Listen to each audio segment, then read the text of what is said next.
Sa number 3, 3rd District Representative Javi Benitez ang nagapamatok sa gina-propose nga ordinansa nga maga-reverse ang ginapatuman nga ban sa probinsya sa genetically modified organism o GMO nga nagalawig na karon sa 18 ka tuig.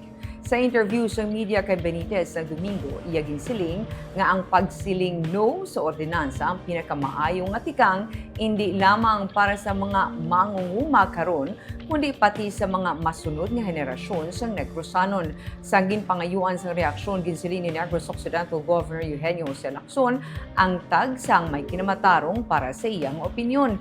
Ginsulit sa gobernador nga magahatag na lamang siya sa pahayag kung may desisyon na ang sangguniang panalawigan sa amo nga proposed ordinance. Kay nasang aga, may grupo man nga bitbit ang mga placards nagprotesta sa GMO sa atubang mismo sa Kapitolyo Probinsyal. Suno kay Lacson, ginaabi-abi nila ang kasubong nga mga lihok.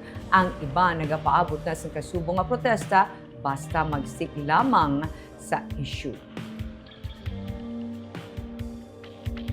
This is not only for some siniling tuwig, not only for the next few years, but the next generation of Negrosanos who will suffer for this. If you have ang GMO na makasulod subong, yes, you may have high productivity yields, but in the next 10, 15 years, basid dirata ma. So we can quote you, no is the best thing to do. Can you say that? Saying Yes. no is the best thing to do. I know it's not a popular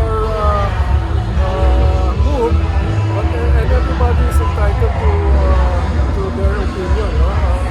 As I said, I will only comment when, if ever the Sangguniang Panlalawigan will finally make a decision.